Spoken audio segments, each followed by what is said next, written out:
student, today we have to discuss about the third type of intermediate, reaction intermediate. Okay, you already know about the reaction intermediate. What is the reaction intermediate? What are the kind of the reaction intermediate? Okay, so now we have to study about the free radical.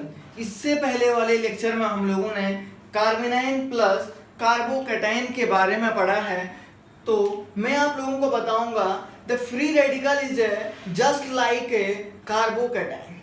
Okay, carbocation is electron deficient centre, carbocation is electron deficient center, even free radical is the electron deficient center.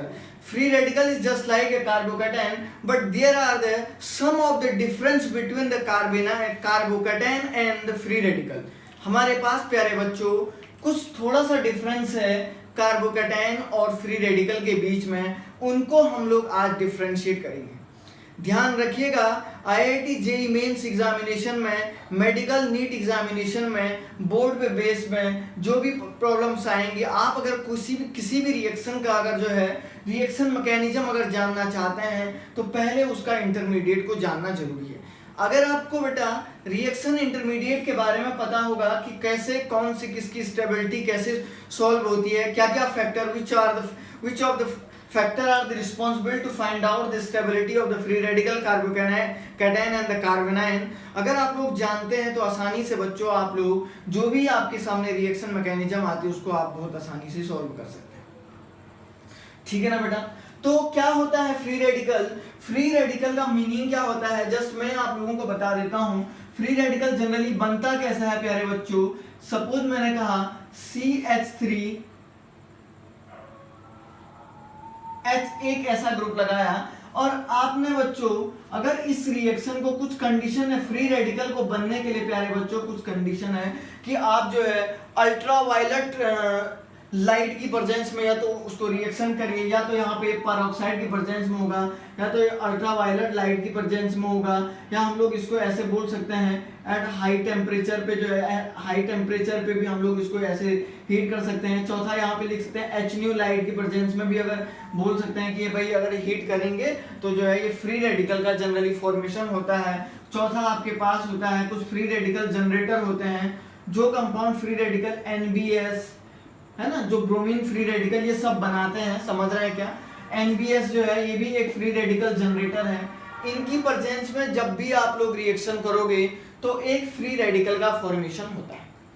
प्यारे बच्चों free radical कैसे बनेगा आप लोग देखिए, यहाँ पे ये मीथेन है, ये CH4 ग्रुप है, इस ग्रुप का नाम CH4 है. देखिए इसमें क्या होगा, इस जो भी ये हाइड्रोजन और कार्बन के बीच में बॉन्ड बना होगा, एक एक इलेक्ट्रॉनों की शेयरिंग से ये बॉन्ड बना होगा, समझ रहे हैं ना. एक एक इलेक्ट्रॉनों की शेयरिंग से जब बॉन्ड बनेगा तो कुछ ऐसा बना होगा कि भाई ये कोवालेंट बॉन्ड होगा. अब जब ये टूटेगा सपोज इन सारे रिएजेंट की प्रेजेंस में, तो देखिए एक इलेक्ट्रॉन तो इधर साइड चला जाता है और दूसरा इलेक्ट्रॉन इसकी तरफ चला जाता है. मतलब एक तरीके से इलेक्ट्रॉन जो है इक्वली यहाँ पे जो है कौन सा फ्यूजन होता है, होमोलाइटिक फ्यूजन जिसको बोलते हैं. मतलब जो शेयरिंग इलेक्ट्रॉन पेयर की जो डेंसिटी है, शेयरिंग इलेक्ट्रॉन पेयर की जो डेंसिटी है वो इक्वली दोनों एटम में इक्वली क्या हो जाती है, शेयर हो जाती है, समझ रहे हैं ना. तो जब यहाँ पे क्या बनेगा बच्चों, एक तो CH3 रेडिकल बन जाएगा, एक CH3 रेडिकल बनेगा, दूसरा जो है H रेडिकल बन जाएगा, समझ रहे हैं क्या. तो इस टाइप के कंपाउंड को जनरली एक एक्स्ट्रा ऑड इलेक्ट्रॉन जिनमें जनरली दिखता है, इस पॉइंट से इंडिकेट करते हैं, इस टाइप के पॉइंट से इंडिकेट करते हैं, तो इसको बोला जाता है फ्री रेडिकल. दोनों के दोनों बच्चों फ्री रेडिकल हैं. मैं एक पे ही नाम लिख रहा हूं, कोई दिक्कत नहीं होनी चाहिए आप लोगों को. ठीक है ना बेटा. ये फ्री रेडिकल भी एक तरीके से क्या है, इलेक्ट्रॉन डेफिशिएंट सेंटर है. ध्यान रखिएगा इलेक्ट्रॉन डेफिशिएंट सेंटर है.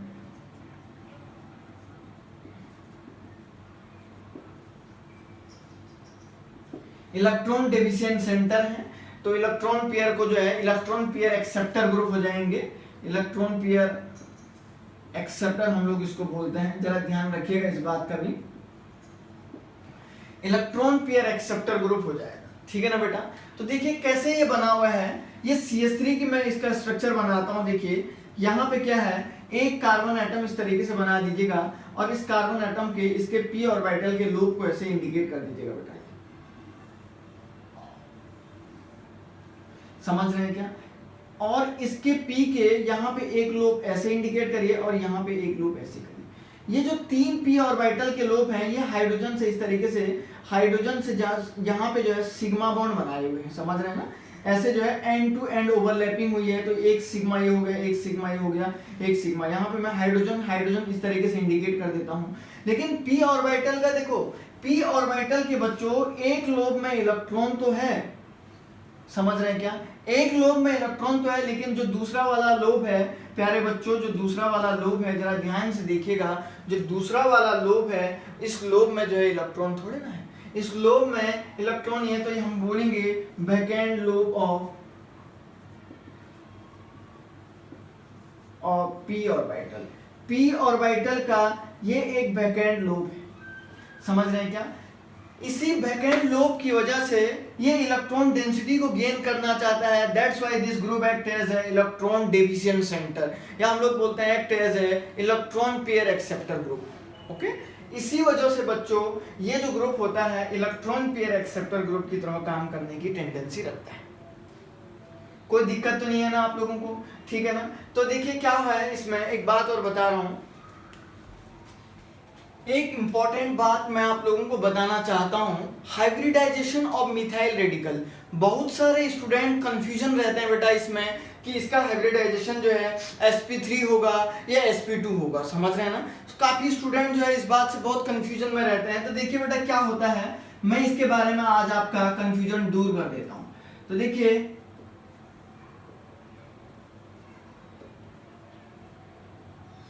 हाइब्रिडाइजेशन ऑफ मिथाइल रेडिकल क्या होता है? देखिए बच्चों, सपोज आपके पास इस तरीके से कार्बन है, इसका 1s2 2s2 2p 2p2 हो जाएगा, ठीक है ना? कार्बन का हाइब्रिडाइजेशन ऐसा कुछ हो जाएगा।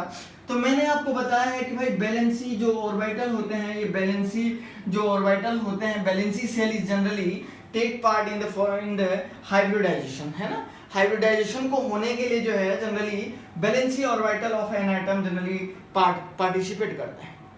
तो बच्चों देखिए क्या लिखते हैं, ग्राउंड स्टेट में अगर मैं इसका कॉन्फ़िगरेशन लिखता हूं, ग्राउंड स्टेट कॉन्फ़िगरेशन लिखूंगा, तो देखिए एक तो ये 2s का ऑर्बिटल हो जाएगा, दूसरा मैं यहाँ पे इसके लिए बच्चों 2p का ऑर्बिटल लिखता हूँ, ये 2s हो जाएगा, ये 2p हो जाएगा। तो 2s में इसके 2 इलेक्ट्रॉन हो गए, 2p में एक इलेक्ट्रॉन आ जाएगा, ठीक है ना? और एक्साइटेड स्टेट का इलेक्ट्रॉन लिखता हूं, एक्साइटेड स्टेट का कॉन्फ़िगरेशन लिखूंगा। तो एक्साइटेड स्टेट में क्या होता है, थोड़ी सी एनर्जी को पाने के बाद ये 2s का ऑर्बिटल इधर अनपेयर्ड हो जाएगा, तो मतलब इधर चला जाएगा, ये ऐसे ही, ठीक है ना बेटा? अब बाहर से क्या है बेटा, 3 हाइड्रोजन है हमारे पास, समझ रहे हैं ना?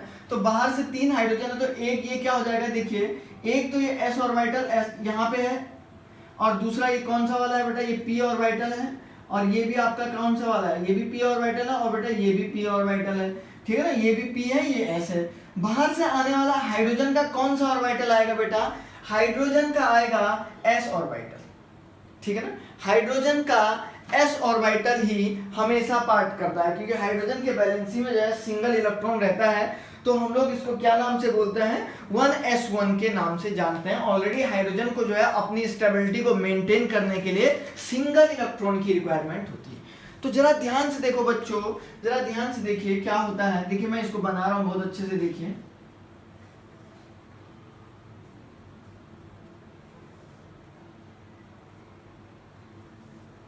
देखिए बाहर से आने वाला एक हाइड्रोजन का यहाँ पे आ जाएगा, हाइड्रोजन का, तो देखो s ऑर्बिटल तो हमेशा एंड टू एंड ओवरलैप करता है, तो यहाँ पे भी एक सिग्मा बॉन्ड बनाएगा, सिग्मा का मतलब सिंगल बॉन्ड बनाएगा, और यहाँ पे भी एक s आ जाएगा, तो यहाँ पे भी बेटा क्या बनाएगा, एक सिग्मा बॉन्ड बनाएगा। लेकिन एक यहाँ पे भी आ जाएगा प्यारे बच्चों, ये भी एक सिग्मा बॉन्ड बनाएगा। लेकिन अब एक मुझे बात बताइए बच्चों, देखो एक हाइड्रोजन जब यहाँ पे आया तो इसको क्रॉस किया, इसको भी क्रॉस किया, इसको भी क्रॉस किया, तो देखो हाइब्रिडाइजेशन में आप देख रहे हैं एक s का ऑर्बिटल और 2p के ऑर्बिटल ही तो हाइब्रिडाइज कर रहे हैं हाइड्रोजन के साथ।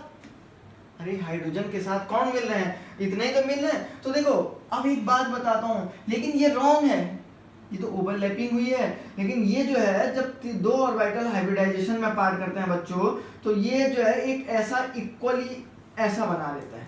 ये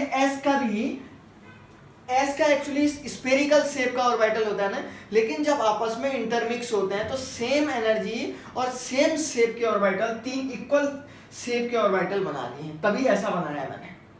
कंफ्यूजन होगा, ध्यान रखना। हाइब्रिडाइजेशन का कंसेप्ट बड़ा अच्छा और बढ़िया इंटरेस्टेड भी है, तो ध्यान रखना, इसको गोल मत कर देना, समझ रहे ना, गड़बड़ हो जाएगी, पूरी कंसेप्ट ही गड़बड़। एस का होता है स्फेरिकल, लेकिन जब इंटरमिक्स होता है तो दो, हम बोलते हैं ना, दो ऑर्बिटल जब आपस में इंटरमिक्स होंगे तो नए ऑर्बिटल जो है सेम एनर्जी सेम शेप के बनाते हैं, तो सेम शेप के ऑर्बिटल बन गए ना, तीनों ने, ऐसा हुआ तो है ना। चलो कोई दिक्कत नहीं, अब आपको समझ में आ गया है। तो देखो, एक एस का और दो पी के ऑर्बिटल जब आपस में मिले तो कौन सा बनाएगा, sp2 हाइब्रिडाइजेशन बनाएगा।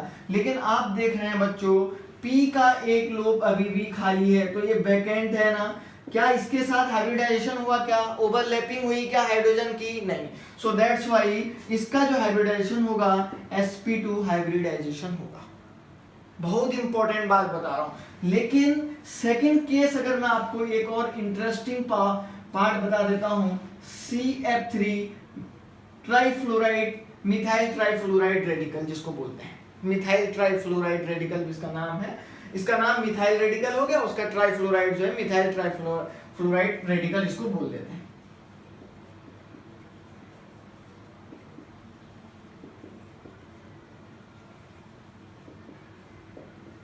रेडिकल मान लिख लीजिएगा, लिखने की जरूरत नहीं है, आप लोग होशियार हैं ऑलरेडी। इसके केस में भी वही कहानी हो जाएगी।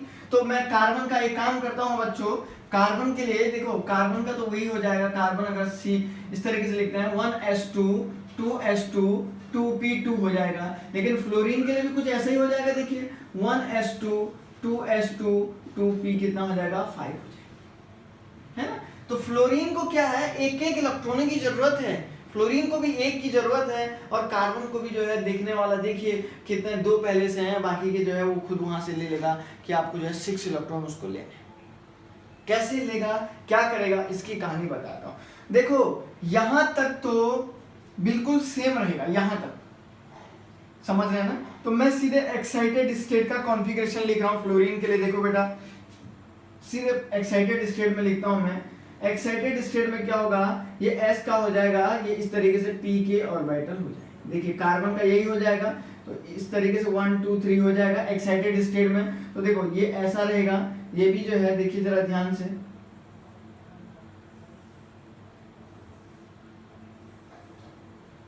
फ्लोरीन का भी तो P है बाहर से।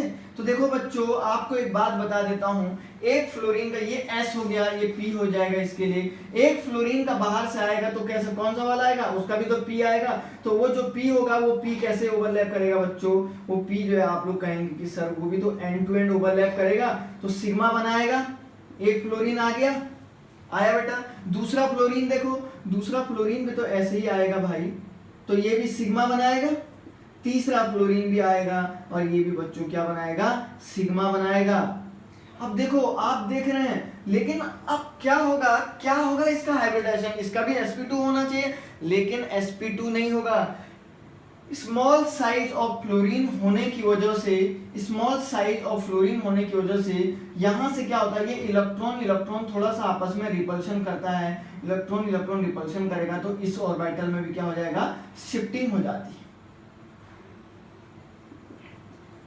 इलेक्ट्रॉन शिफ्ट होता रहता है, मतलब कभी इधर कभी इधर कभी इस तरीके से इसमें शिफ्ट होता रहता है। तो मतलब इसमें मैं ऐसे दिखा देता हूं, पूरा इलेक्ट्रॉन ही इस तरीके से आधा दिखा रहा हूं। क्यों, यहां पे लिख रहा हूं बेटा मैं, due to the small size of fluorine atom, due to small size of fluorine atom, electron repulsion takes place. जब इलेक्ट्रॉन रिपल्शन टेक्स प्लेस होगा, जब इलेक्ट्रॉन रिपल्शन होगा, that's why this p orbital, even this p orbital involve in the hybridization. क्यों, क्योंकि fluorine के p orbital से electron density हल्का सा क्या हो जाएगा बेटा, इधर ट्रांसफर हो जाएगा, और जब इलेक्ट्रॉन डेंसिटी इधर भी जाएगा तो sp3 हो जाएगा ना।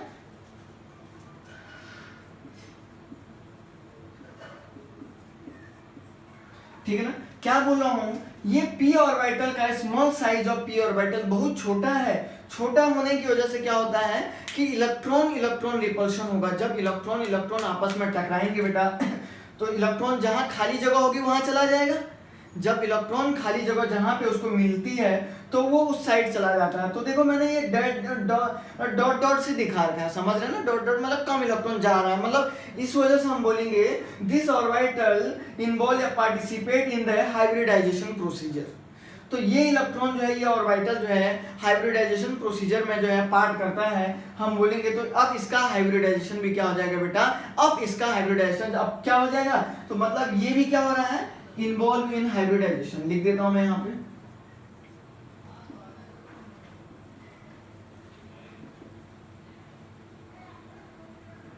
और जब ये हाइब्रिडाइजेशन में पार्ट करेगा तो यहाँ पे क्या हो जाएगा, कौन सा हाइब्रिडाइजेशन हो जाएगा बेटा, sp3 हाइब्रिडाइजेशन हो जाएगा। ये बात बहुत ज्यादा इंपॉर्टेंट है। तो इस वजह से बेटा इसका जो हाइब्रिडाइजेशन है ये sp3 हो जाएगा। इस बात को आप लोगों को ध्यान रखना है, समझ रहे हैं क्या।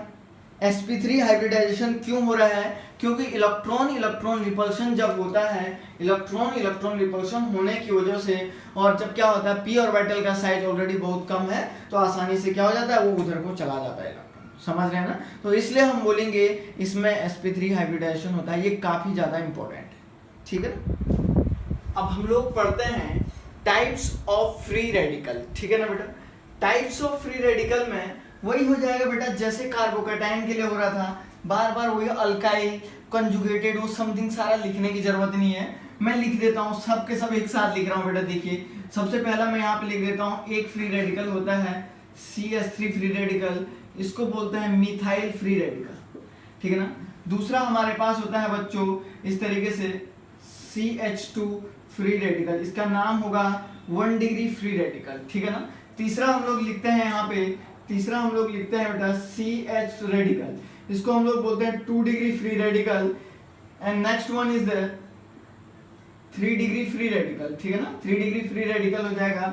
इसके बाद एक और फ्री रेडिकल होता है जिसको हम लोग बोलते हैं CH2 इस तरीके से रेडिकल, अलाइलिक फ्री रेडिकल। इसको अलाइल बार बार लिखने की जरूरत नहीं है, अलाइल फ्री रेडिकल हो जाएगा। और इसके बाद एक और होता है बच्चों बेंजाइल फ्री रेडिकल, है ना। बार बार यही पढ़ रहे हैं, 1 degree 2 degree alkyl conjugated something सारा वही है, कॉपी पेस्ट है कार्बोकैटायन की, ठीक है ना। और आपका आगे का फ्री रेडिकल नहीं होता है। एक और लास्ट वाला होता है बच्चों CH2 double bond CH radical, इसको बोलते हैं vinyl free radical, vinyl radical या फ्री रेडिकल, ठीक है ना। अब क्या होगा, आपको मैं वही बता देता हूं जैसा कार्बोकैटायन के केस में होता था वही होगा। जहां जहां इलेक्ट्रॉन डेंसिटी जल्दी चली जाएगी वो जो है सबसे ज्यादा क्या हो जाएगा, स्टेबल हो जाएगा। तो ध्यान रख लीजिएगा बच्चों, बेंजाइल फ्री रेडिकल जो है सबसे ज्यादा स्टेबिलिटी ऑर्डर भी अगर आप लिखना चाहते हैं तो मैं इसी में आपको बता सकता हूं। स्टेबिलिटी ऑर्डर का मतलब क्या हो गया, स्टेबिलिटी के लिए भी लिख देता हूं इसी में। स्टेबिलिटी भी सेम उसी तरीके से हो जाएगी जैसा मैं आप लोगों को, now the stability order of free radical, ठीक है ना। फ्री रेडिकल मैंने पहले भी बताया था, free radical is just like a carbocation, okay. जो फैक्टर, द फैक्टर जो है responsible for the stability of the carbocation, तो सेम फैक्टर बच्चों इस फ्री रेडिकल के केस में भी होते हैं। क्योंकि फ्री रेडिकल कोई इलेक्ट्रॉन डोनर स्पीसीज नहीं है, free radical is the electron pair acceptor. मैंने आप लोगों को बताया था उसका बैकएंड p ऑर्बिटल ऑलरेडी एक लोब में इलेक्ट्रॉन तो रहता है लेकिन एक लोब तो खाली रहता है ना। तो हम लोग क्या लिखते हैं, बेंजाइल जितना ज्यादा रेजोनेंस होगा तो वो फ्री रेडिकल उतना ही ज्यादा स्टेबल होगा, इस बात का ध्यान रखना। अगर स्टेबिलिटी ऑर्डर अगर आप समझ में नहीं आता है तो ध्यान रखिएगा, आप रेडिकल फ्री रेडिकल रिएक्शन जो होती है, रिएक्शन मैकेनिज्म में जो फ्री रेडिकल रिएक्शन होंगी उसको आप लोग सॉल्व नहीं कर पाओगे, समझ रहे हैं ना। क्योंकि लास्ट टाइम में एग्जामिनेशन में, मेडिकल एग्जाम में प्रॉब्लम्स आया हुआ था, जेई के अभी 2020 एग्जामिनेशन में जो प्रॉब्लम्स आई थी फ्री रेडिकल बेस्ड, तो इसी टाइप से आई थी, ठीक है ना बेटा। तो मैं क्या कहता हूँ, देखिए benzyl, because greater the value of the greater the resonance, जितना ज्यादा रेजोनेंस होगा higher the tendency of the stability, उतनी ज्यादा स्टेबल होने की टेंडेंसी हो जाएगी किसी भी कंपाउंड में जिसमें जितना ज्यादा रेजोनेंस होता है। मतलब रेजोनेंस जो है सबसे बेटर चीज है, मतलब स्टेबिलिटी को मेंटेन करने के लिए, तो मेंटेन करने के लिए जो है रेजोनेंस इज द बेटर। दुनिया में कोई भी कंपाउंड जिसमें रेजोनेंस हो रहा है उसको जो है हमेशा स्टेबल होगा, लेकिन कुछ केसेस हैं बच्चों जैसे एंटी एरोमेटिक कंपाउंड, वहां पे रेजोनेंस जो है अनस्टेबल करता है। मैंने एरोमेटिक हमारे पास जो है इससे पहले जो एरोमेटिसिटी पे जो भी आपका लेक्चर चला हुआ है उसमें आप देख सकते हैं कौन कौन से कंपाउंड जो हैं जो रेजोनेंस से अनस्टेबल हो रहे हैं। दुनिया में कुछ कंपाउंड हैं जो अनस्टेबल होते हैं रेजोनेंस में, नहीं तो सारे के सारे कंपाउंड रेजोनेंस से स्टेबल होते हैं। सो सबसे पहले मैं बता रहा हूं कि benzyl free radical is the more stable than the allylic free radical, then 3 degree, then 2 degree, 1 degree, then methyl, then vinyl free radical. आप लोग बोल रहे होंगे सर विनाइल फ्री रेडिकल में क्या ये डबल बॉन्ड स्टेबलाइज नहीं करेगा क्या? नहीं, आप देख रहे हैं बच्चों this double bond is a localized double bond, okay.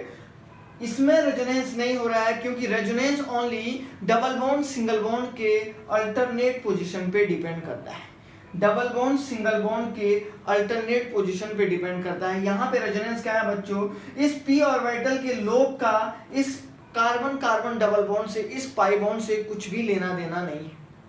बात समझ में आ रही है क्या? इसलिए इसको बोलते हैं ये विनाइल फ्री रेडिकल है। एक एग्जांपल और देखिए, मोस्ट ऑफ द स्टूडेंट जो है सबसे ज्यादा कंफ्यूज इसी बात में होते हैं। देखिए बेटा कंफ्यूज क्यों होते हैं, देखिए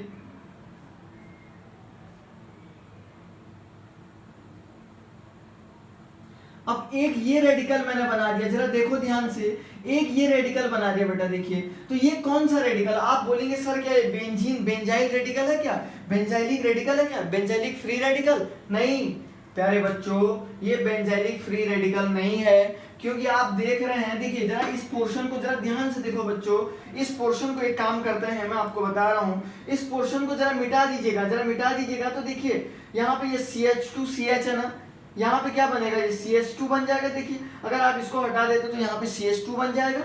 तो ये अगर आप इसको हटा देते हैं बच्चों, देखिए इसको मिटा दीजिएगा, देखिए इसको मिटा दो, क्या दिक्कत है, मिटा दिया ना आपने, तो यहाँ क्या बचा बेटा, CH2 डबल बॉन्ड CH और CH के ऊपर रेडिकल, अरे ऐसा ही तो बचेगा। तो मैंने इसमें ऐसा लोग लगा दिया है बेंजीन का, कोई दिक्कत हो रही है क्या? दिक्कत नहीं होने का है आपको इस बात से, ओके। आप देख रहे हैं प्यारे बच्चों कि ये जो रेडिकल है, ये रेडिकल जो है इसमें लोकलाइजेशन में नहीं है, तो ये बेंजाइलिक रेडिकल ना हो के इसको आप लोग विनाइलिक रेडिकल बोलते हैं। एग्जाम में प्रॉब्लम आया था, जेई मेंस के पेपर में प्रॉब्लम्स आई थी, तो बच्चों को लगा कि ये जो है ये तो बेंजाइलिक फ्री रेडिकल है। नहीं बच्चा, ये आपका ओनली विनाइलिक फ्री रेडिकल है। विनाइल जिसको बोल रहा हूं मैं, विनाइल ग्रुप है। अब मैं आपको कुछ एग्जाम्पल सॉल्व करा देता हूं। इसकी कहानी भी वही है बच्चों जो आपके पास किसके लिए है, जो आपके पास जो है कार्बोकेटाइन।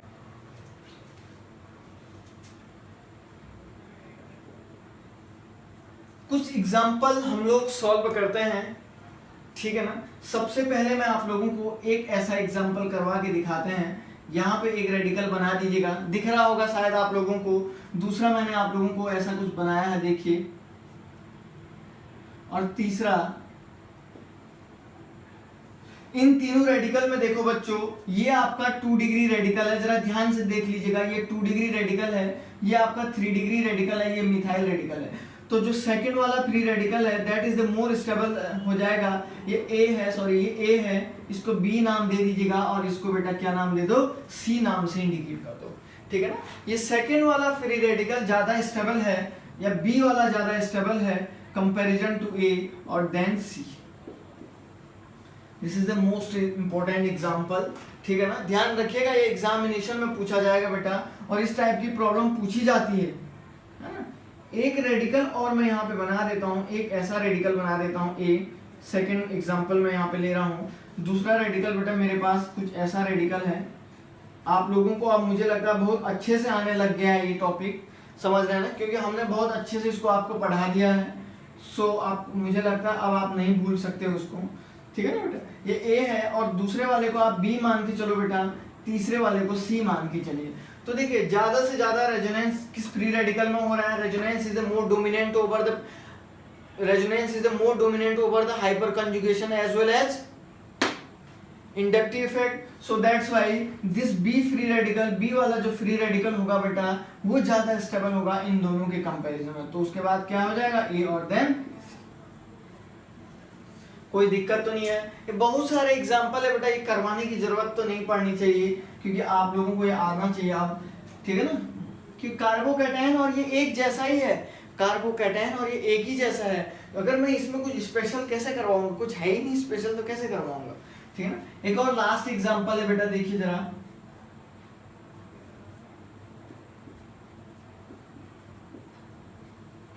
एक फ्री रेडिकल ए इसको ले लो, दूसरा फ्री रेडिकल बेटा ऐसा ले लीजिएगा,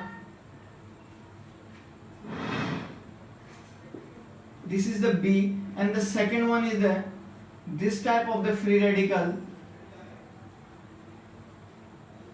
okay, this is the C। आप देख रहे हैं जो A नंबर का फ्री रेडिकल है ये एक बेंजाइलिक फ्री रेडिकल है, बेंजाइलिक फ्री रेडिकल है। सेकंड वाला जो है 3 डिग्री फ्री रेडिकल है, और ये तीसरा जो है मैंने अभी अभी आपको एग्जांपल बताया। अगर मैं इस पे कोई ऐसा ग्रुप भी लगा देता हूं बच्चों तो उसका कुछ लेना देना ही नहीं रहेगा इस पे। अरे इसको लगाने से क्या होगा, कुछ भी नहीं होगा ना इसको, क्योंकि ये तो आपका कैसा है, विनाइलिक फ्री रेडिकल है। तो बच्चों हम बोलेंगे vinylic free radical is less stable than the 3 degree free radical, and किसके साथ, बेंजाइलिक फ्री। तो that's why the benzylic free radical is the A free radical is the more stable हो जाएगा देन बी और then सी। ये काफी ज्यादा important है।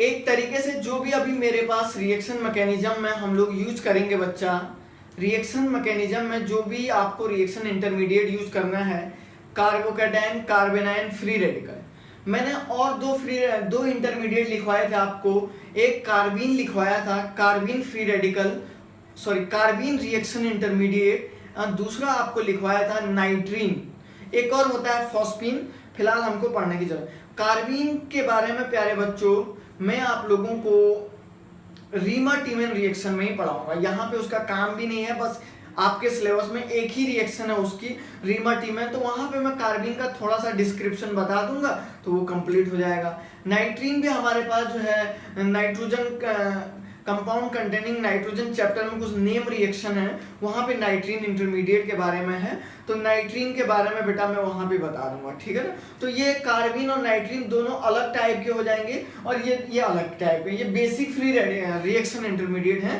जनरली ये बनते ही बनते हैं। और नाइट्रीन हो गया और कार्बीन क्या हो गया बेटा, ये कुछ स्पेशल टाइप की रिएक्शन होती है जिनमें वो बनते हैं, बाकी इनका कुछ काम नहीं है। तो जब जब वो रिएक्शन आती रहेंगी तो मैं उनके बारे में वहीं पे आपको बता दूंगा, ठीक है ना बेटा। तो अब हम लोग आगे जो है रिएक्शन के बारे में, टाइप्स ऑफ रिएक्शन पढ़ेंगे। धीरे धीरे आप लोगों को हर टाइप के बारे में पता लग जाएगा कैसे रिएक्शन करते हैं। अब आपको कोई भी रिएक्शन रटने की जरूरत नहीं है, आप जो है कोई भी रिएक्शन अननोन आपके पास आती है आप सॉल्व कर पाएंगे धीरे धीरे। अब लेकिन आप इससे पहले मैं कार्बोकैटायन और कार्बेनाइन का जो वीडियो लेक्चर है उसको बहुत आराम से देखिए। बहुत अगर कहीं भी कोई भी प्रॉब्लम आती है तो आप लोग कमेंट्स कर सकते हैं, तो मैं उसको आपको सॉल्व करके समझा दूंगा, ठीक है ना बेटा। ओके।